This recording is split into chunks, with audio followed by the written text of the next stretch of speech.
नमस्कार, good news today के इस खास एपिसोड में स्वागत है आप सभी का। मैं हूं आपके साथ शगुफ्ता साहिल देव और मेरा साथ देने के लिए एक बार फिर से स्टूडियो में मौजूद हैं पंडित शैलेंद्र पांडे जी। पंडित जी, बहुत बहुत स्वागत है आपका। नमस्कार। तो इस खास एपिसोड में हम बात करने वाले हैं भगवान शिव के सबसे बड़े पर्व शिवरात्रि के बारे में। उसकी खासियत क्या है वो जानेंगे पंडित जी से। सबसे पहले जान लेते हैं कि शिवरात्रि के पर्व का महत्व क्या है, इसकी खासियत क्या है। देखिए, अगर हम शिवरात्रि की बात करें तो हर महीने की चतुर्दशी तिथि को शिवरात्रि आती है, जिसको मास शिवरात्रि भी कहते हैं। और जब ये फाल्गुन के महीने में आती है तब इसे कहते हैं महाशिवरात्रि। इसके पर्व का महत्व क्या है? महाशिवरात्रि या शिवरात्रि हिंदू परंपरा का एक बहुत बड़ा पर्व है। दीपावली, दशहरा, होली, इन सब से भी बड़ा अगर कोई पर्व है तो वो महाशिवरात्रि का पर्व है। इसे फाल्गुन कृष्ण पक्ष की चतुर्दशी तिथि को मनाया जाता है और माना जाता है कि इस दिन भगवान शिव का प्राकट्य हुआ था। भगवान शिव का जन्म कब हुआ, भगवान शिव कहां से आए, इसका कोई भी प्रमाण प्राप्त नहीं है। कहा यह जाता है कि सृष्टि बनने के पहले भी वो थे और सृष्टि जब नहीं रहेगी तब भी वो रहेंगे। इसीलिए पहली बार जब प्रकाश के रूप में, प्रकाश के लिंग के रूप में भगवान शिव का प्राकट्य हुआ था, वो तिथि थी महाशिवरात्रि की। इसके अलावा भगवान शिव का विवाह भी इस दिन माना जाता है, यानी भगवान शिव का विवाह माता पार्वती के साथ जिस दिन हुआ था वो दिन था महाशिवरात्रि। इस दिन भगवान शिव की उपासना से व्यक्ति को जीवन में संपूर्ण सुख प्राप्त हो जाता है। भगवान शिव वैसे भी आशुतोष हैं, तत्काल प्रसन्न होते हैं। ग्रहों की बाधा, जीवन की बाधा, हर तरह की मुश्किलों को हर लेते हैं, इसीलिए उन्हें हर भी कहा जाता है। तो अगर आप महाशिवरात्रि पर साधना करते हैं, पूजा करते हैं, तपस्या करते हैं तो हर तरह का सुख आपको मिल सकता है। महाशिवरात्रि पर व्रत, उपवास, मंत्र जप और रात में जग करके साधना करने का विशेष महत्व बताया गया है। तो अगर आप महाशिवरात्रि पर एक दिन समय निकालते हैं, भगवान शिव की पूजा करते हैं, तपस्या करते हैं, साधना करते हैं, तो निश्चित रूप से आप अपने जीवन की मुश्किलों को दूर कर सकते हैं। तो इस बार की महाशिवरात्रि वैसे भी अपने आप में मूल्यवान है और इस बार अगर आप साधना उपासना करेंगे तो उसके ज्यादा फायदे आपको प्राप्त होंगे।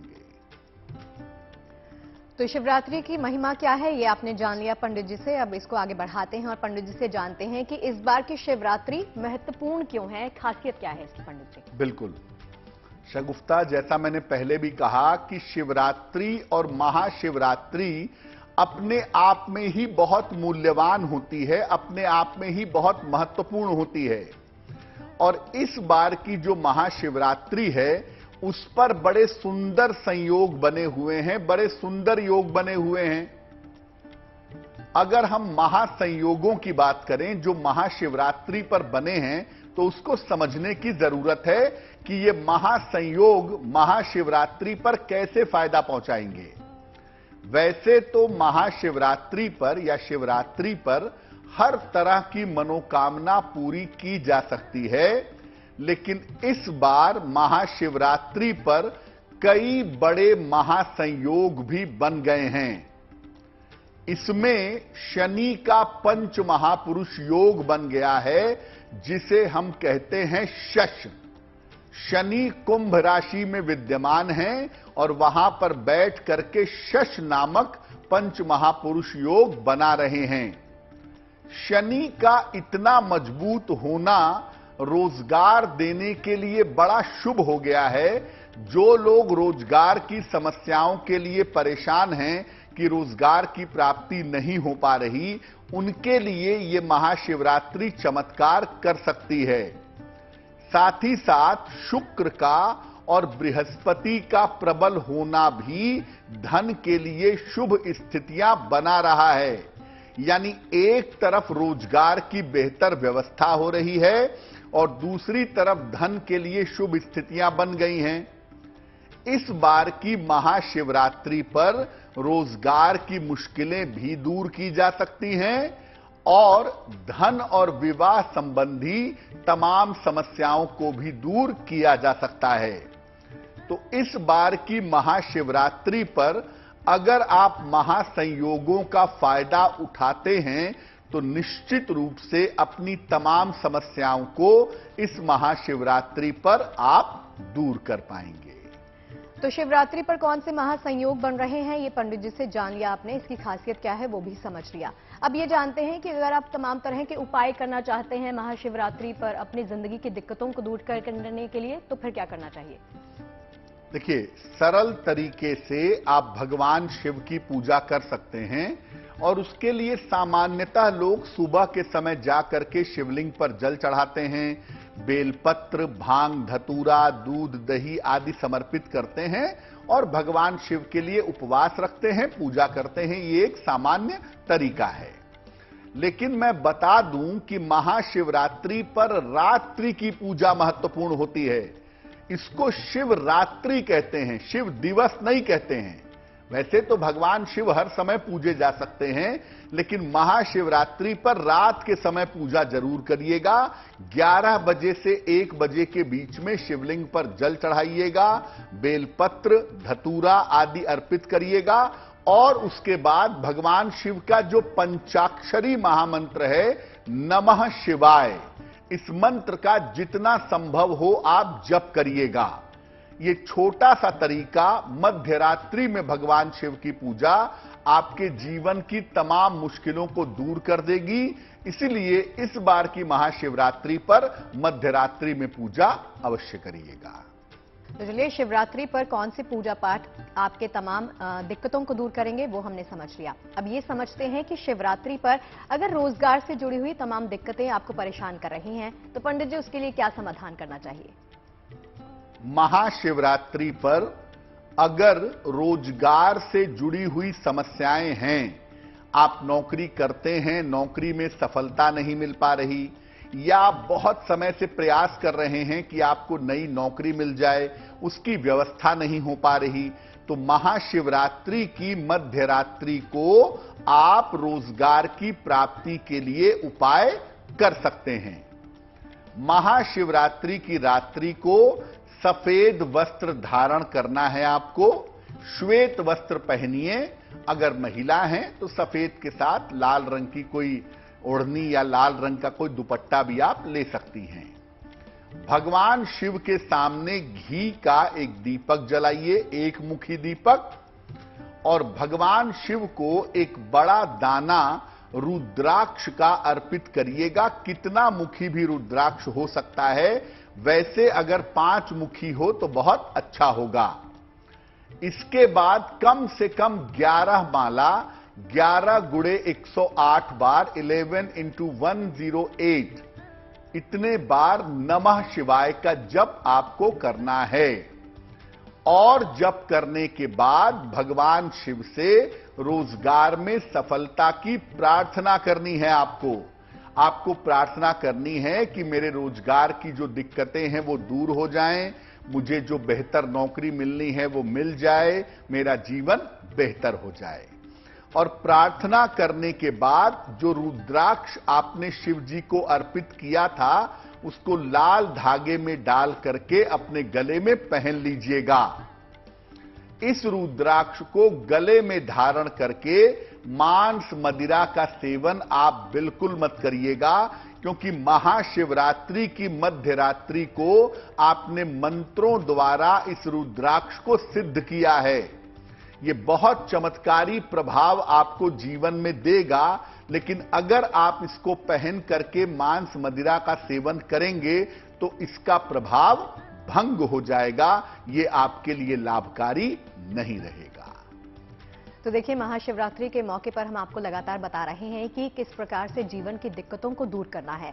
रोजगार से जुड़ी हुई तमाम समस्याओं के लिए तमाम समाधान पंडित जी से बता दिए हैं। अब बात करते हैं कि शिवरात्रि पर अगर धन संबंधी दिक्कतें आ रही हैं जीवन में, तो उनके लिए किस प्रकार के समाधान पंडित जी करने चाहिए? बिल्कुल। भगवान शिव एक ऐसे देवता हैं जिन्होंने सोने की लंका रावण को दे दी, कुबेर को वित्त का सचिव बना दिया, यानी लोगों को धन बांटते रहते हैं, जो उनके पास है सब देते रहते हैं। शिव अपने पास कुछ रखते नहीं हैं। दुनिया भर के सम्राट होने के बावजूद भगवान शिव अपने पास स्वयं कुछ नहीं रखते, और जो भक्त उनसे मांगते हैं, याचना करते हैं, वो शिव की कृपा से आसानी से भक्तों को मिल जाता है। अगर आप धन संबंधी समस्याओं से परेशान हैं, आपकी आर्थिक स्थिति बेहतर नहीं है, धन की मुश्किलें चल रही हैं, तो धन संबंधी समस्याओं के समाधान के लिए क्या करें? धन की मुश्किल को कैसे दूर करें? महाशिवरात्रि की रात को पीले वस्त्र आपने धारण करना है। महाशिवरात्रि की रात को पीले वस्त्र पहनिएगा। भगवान शिव के सामने घी का एक चौमुखी दीपक जलाइएगा और उन्हें एक चांदी का सिक्का अर्पित करिएगा। अगर इतना भी संभव नहीं है कि एक चांदी का सिक्का खरीद सकें, तो सामान्य सिक्का, सामान्य क्वाइन आप उनको अर्पित कर सकते हैं। इसके बाद एक विशेष मंत्र आप 11 माला जप करेंगे, 11 गुणे 108 बार। मंत्र होगा, ओम दारिद्र्य दुख दहनाय नमः शिवाय। ओम दारिद्र्य दुख दहनाय नमः शिवाय। इस मंत्र का जप करिएगा और इसके बाद शिव जी से धन प्राप्ति की प्रार्थना आपको करनी है कि हे प्रभु, मेरी दरिद्रता को दूर करें, मेरे धन संबंधी आवश्यकताओं को पूरा करें, अपनी करुणा, अपनी कृपा मेरे ऊपर बनाए रखें। चांदी के सिक्के को या जो सामान्य सिक्का आपने भगवान शिव को अर्पित किया था, पूजा के उपरांत उसको उठाएं, या तो सिक्के को अपने धन के स्थान पे रख दें या इस सिक्के को अपने पर्स में रख दें, आपके लिए बहुत अच्छा होगा। तो शिवरात्रि की रात को राशि अनुसार आपको अपने तमाम क्या उपाय करने हैं जिससे आपके जीवन की तमाम बाधाएं दूर हो जाएं, वो बताएंगे जल्द आपको। लेकिन अब बात कर लेते हैं, पंडित जी से जान लेते हैं कि शिवरात्रि पर पंडित जी, अगर किसी ने कर्ज ले रखा है, लोन ले रखा है, तो उसको दूर करने के लिए क्या कुछ उपाय होंगे? कभी कभी कुंडली में स्थितियां ऐसी होती हैं या जीवन में जरूरतें ऐसी होती हैं कि व्यक्ति को कर्ज लेना पड़ता है, व्यक्ति कर्ज में फंस जाता है, कर्ज से मुक्ति नहीं पाता है। तो महाशिवरात्रि पर कर्ज से मुक्ति के लिए क्या उपाय किए जाएं? महाशिवरात्रि पर अपने कर्ज को कैसे दूर किया जाए? देखिए, मध्यरात्रि में भगवान शिव की पूजा करिएगा। आप शाम को स्नान कर लीजिएगा और रात के समय अपने वस्त्र बदल करके, स्वच्छ वस्त्र पहन करके मध्यरात्रि में भगवान शिव की पूजा करिएगा। शिव जी के सामने एक घी का दीपक जलाइएगा और उन्हें एक लाल कपड़े में रख करके 5 कौड़ियां आपको बाजार में आसानी से मिल जाएंगी। ज्यादातर लोग दीपावली में इसका इस्तेमाल करते हैं। वो 5 कौड़ियां एक लाल कपड़े में रखकर शिव जी को अर्पित करिएगा। इसके बाद 11 माला एक विशेष मंत्र का जप करेंगे, 11 गुणे 108 बार। मंत्र होगा, ओम ऋण मुक्तेश्वराय नमः शिवाय। ओम ऋण मुक्तेश्वराय नमः शिवाय। इस मंत्र का जप करिएगा। मंत्र जप करने के बाद भगवान शिव से प्रार्थना करिएगा कि आपको ऋणों से, कर्जों से मुक्ति मिल सके। इसके बाद पूजा के बाद लाल कपड़े में उन कौड़ियों को बांध करके उसी पूजा स्थान पर रखे रहिएगा। ऐसा करने से कर्ज से जल्दी छुटकारा आपको मिल पाएगा। लाल कपड़ा जो रखेंगे वो नया होना चाहिए और 5 कौड़ियां बिल्कुल साबुत होनी चाहिए, टूटी हुई नहीं होनी चाहिए। तो अगर आप ऐसा करते हैं तो कर्ज से मुक्ति पाना, लोन से मुक्ति पाना आपके लिए आसान होगा। तो शिवरात्रि के मौके पर कौन कौन से महा उपाय आपने करने हैं, एक एक करके लगातार पंडित जी आपको बता ही रहे हैं। पंडित जी ये बताइए, जब भी हम शिवरात्रि के मौके पर मंदिर जाते हैं, शिव भगवान को जब भी जल अर्पित करते हैं या धतूरा अर्पित करते हैं, तो उसकी सही विधि क्या है? बेलपत्र भी चढ़ाते हैं, वो बताइए। बिल्कुल, देखिए महाशिवरात्रि पर भी और सामान्यतः दिनों में भी भगवान शिव को सबसे ज्यादा जो चीज महत्वपूर्ण रूप से अर्पित की जाती है वो होता है जल।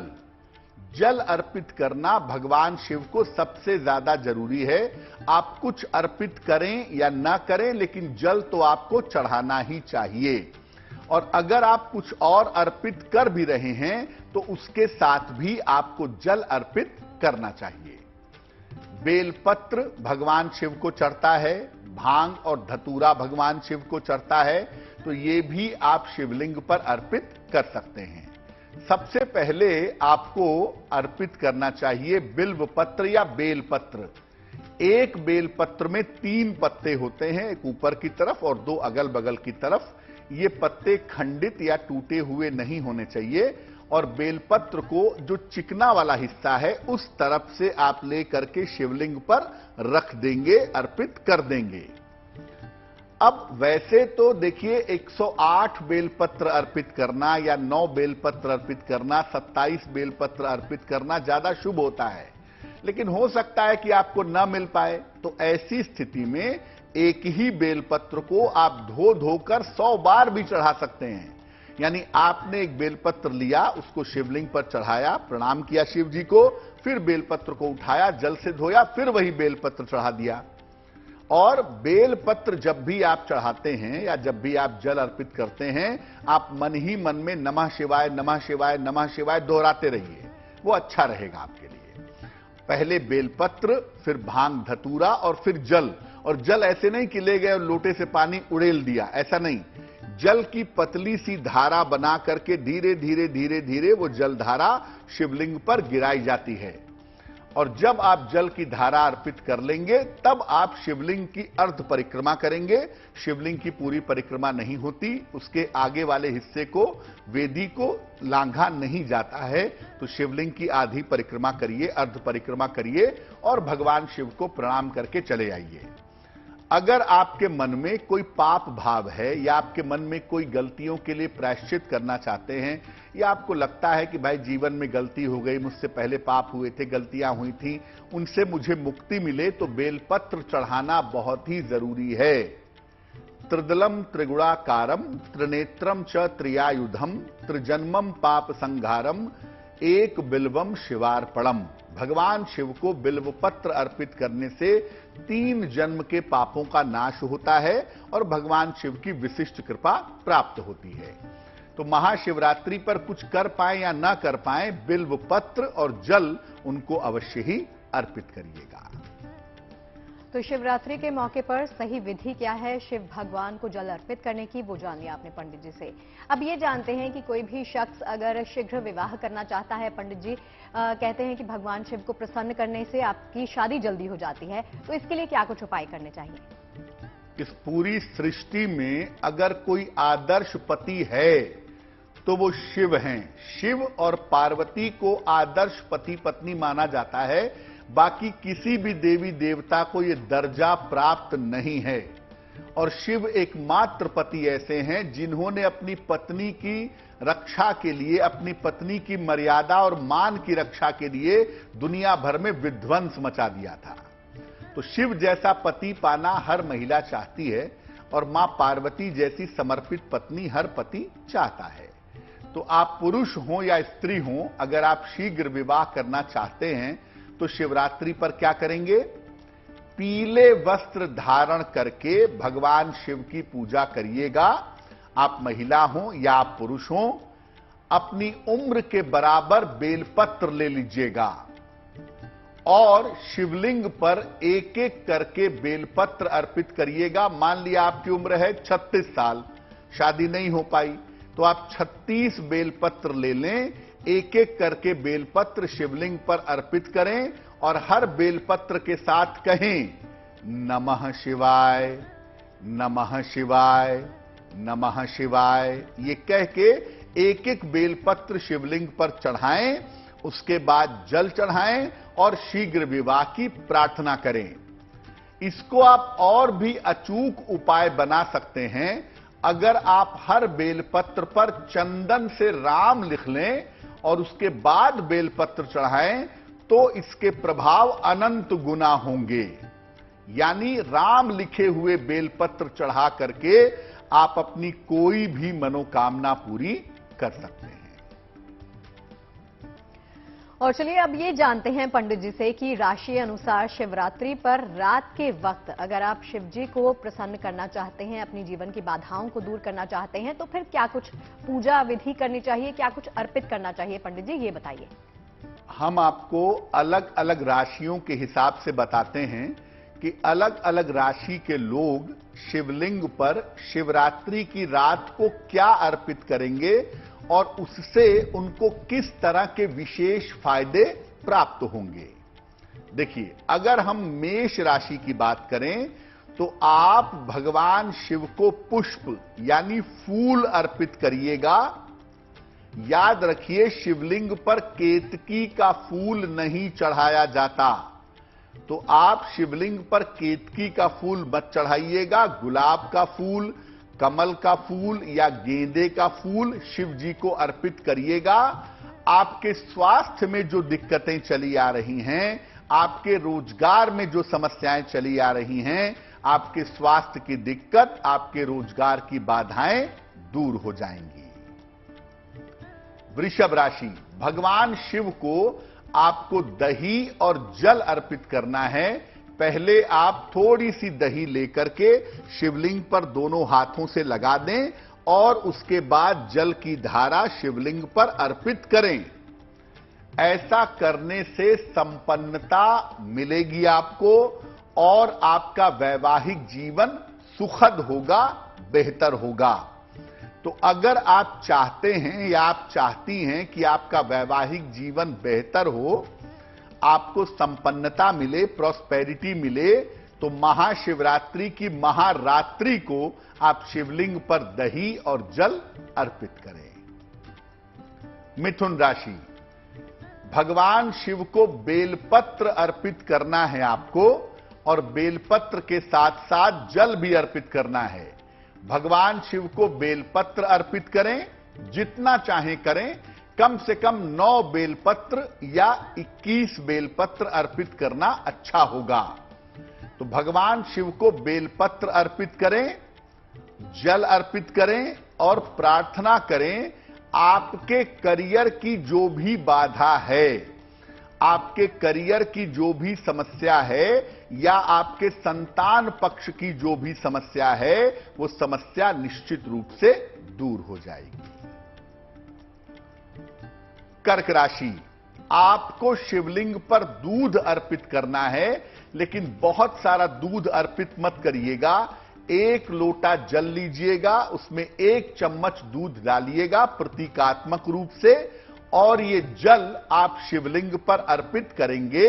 अगर आप चाहते हैं कि आप बहुत सारा दूध अर्पित करें तो आप दूध का जो थैली है, पैकेट है, वो आप शिवलिंग पर रख दीजिएगा, जरूरतमंद आदमी उसे ले जाएगा।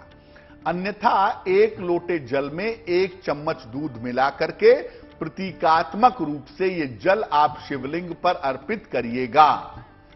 इससे आपको सबसे बड़ा फायदा होगा, स्वास्थ्य की समस्याओं से और दुर्घटनाओं से आपकी रक्षा होगी। जो मानसिक रूप से आपका तनाव चला आ रहा है, मानसिक रूप से जो दिक्कतें चली आ रही हैं, वो दिक्कतें निश्चित रूप से आपकी समाप्त होंगी। तो देखिए, शिवरात्रि की रात को राशि अनुसार आपको कौन कौन से तमाम उपाय करने हैं, ये लगातार पंडित जी आपको बता ही रहे हैं। पहली 4 राशियों का हाल हमने जान लिया, अगली 4 राशियों का हाल उपाय करने हैं। बिल्कुल, महाशिवरात्रि को आप शिवलिंग पर क्या अर्पित करेंगे आपको होंगे, ये हमने पहली 4 अब बताते हैं अगली 4 राशियों के बारे में।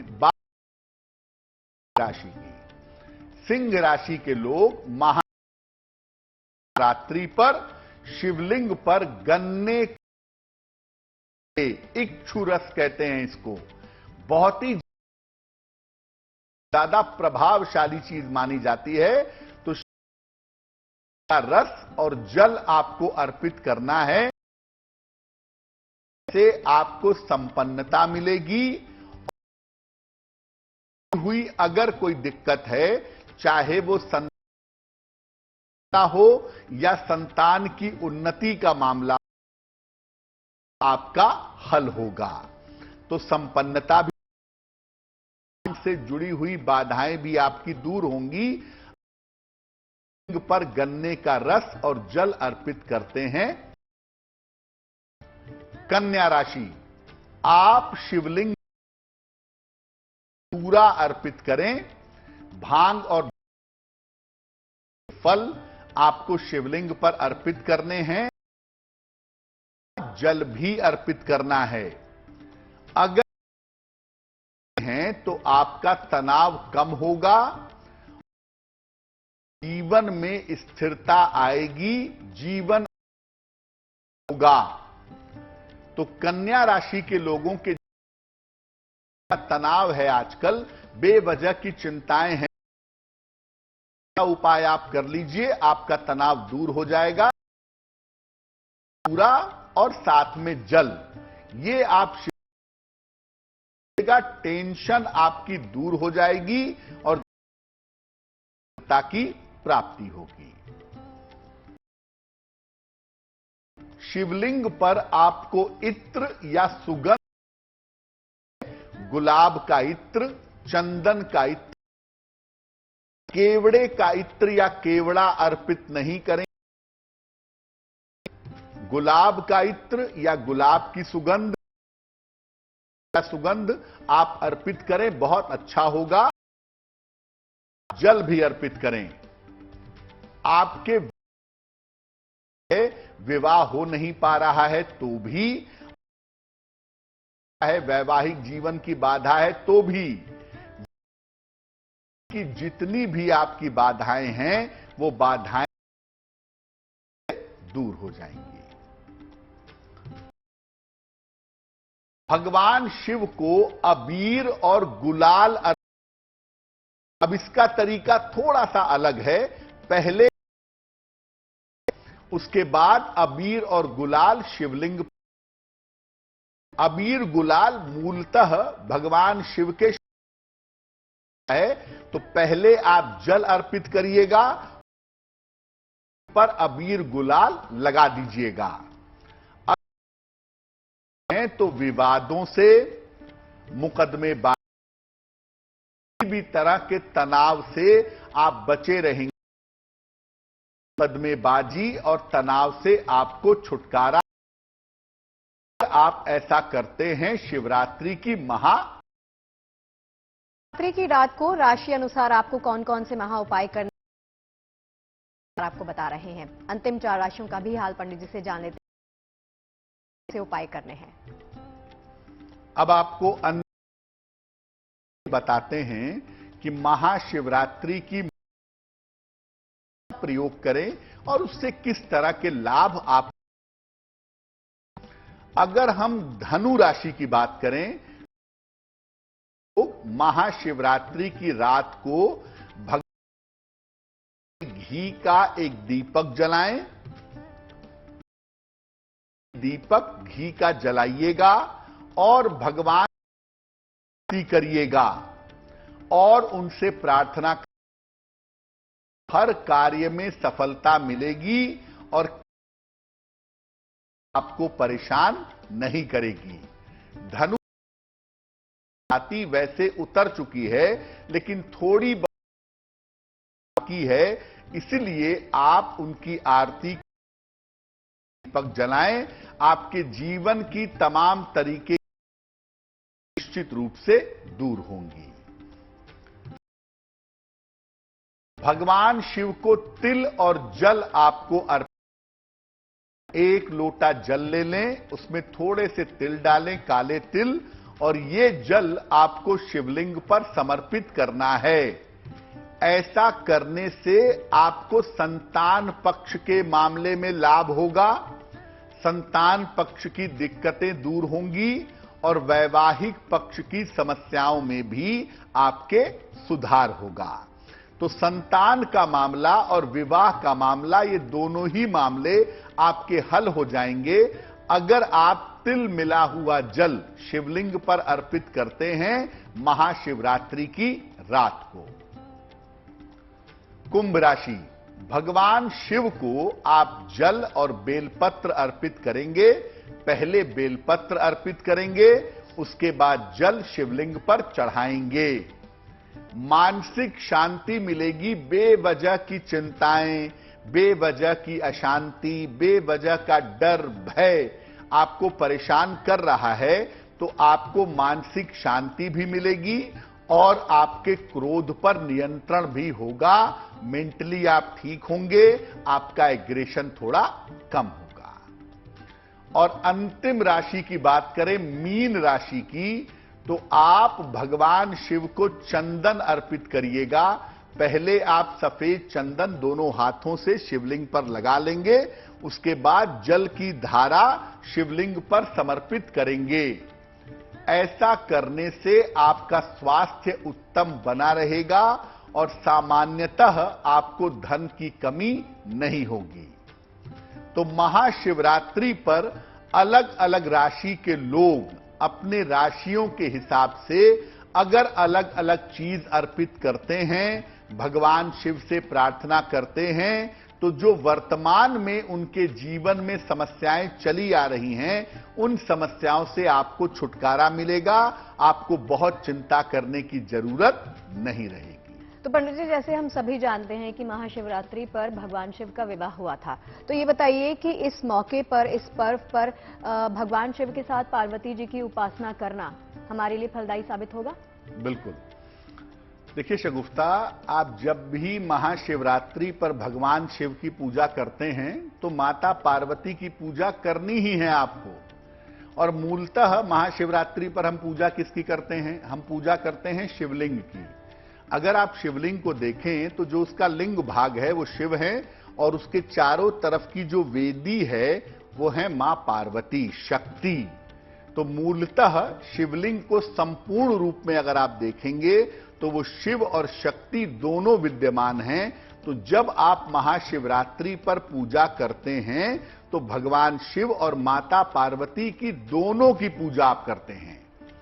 विशेष रूप से जिनका विवाह नहीं हो पा रहा है या जिनके वैवाहिक जीवन में दिक्कतें हैं, वो विशेष रूप से माता पार्वती का, माता गौरी का स्मरण जरूर करेंगे और भगवान शिव के साथ माता पार्वती का स्मरण करते हुए तब पूजा करेंगे। जैसा आपको पहले बताया कि आप अपनी उम्र के बराबर बेलपत्र शिवलिंग पर अर्पित करेंगे और नमः शिवाय कहते रहेंगे। और नमः शिवाय जब कहते रहेंगे तो मन ही मन में मां पार्वती और भगवान शिव का स्मरण करते रहेंगे। आपका विवाह जल्दी होगा, या अगर वैवाहिक जीवन में दिक्कत आ रही है तो वो दिक्कत दूर हो जाएगी। तकनीकी रूप से शिवलिंग का मतलब ही भगवान शिव और माता पार्वती हैं। और जब आप केवल शिव का नाम लेते हैं तो शिव में जो ई की मात्रा है वो भी माता पार्वती है, वो शक्ति है। अगर ई की मात्रा हटा दें तो वो हो जाएगा शव। शव मतलब डेड बॉडी। इसीलिए शिव तभी संपूर्ण होते हैं, शिव तभी एक्टिव फॉर्मेट में आते हैं जब उसमें ई की मात्रा मिलती है, यानी शक्ति के मिलने के साथ शिव अपने संपूर्ण रूप में आ जाते हैं। तो ये बात आप समझ लीजिए और ये बात आप जान लीजिए कि महाशिवरात्रि पर भगवान शिव की पूजा तो होगी ही, लेकिन साथ में माता पार्वती का स्मरण करना, उनकी पूजा करना भी आपके लिए बहुत शुभ रहेगा। तो शिवरात्रि के महा उपाय बताने के लिए पंडित जी आपका बहुत बहुत शुक्रिया। धन्यवाद। तो इस खास अंक में फिलहाल के लिए इतना ही। इजाजत दीजिए। आप देखते रहिए गुड न्यूज टुडे। नमस्कार।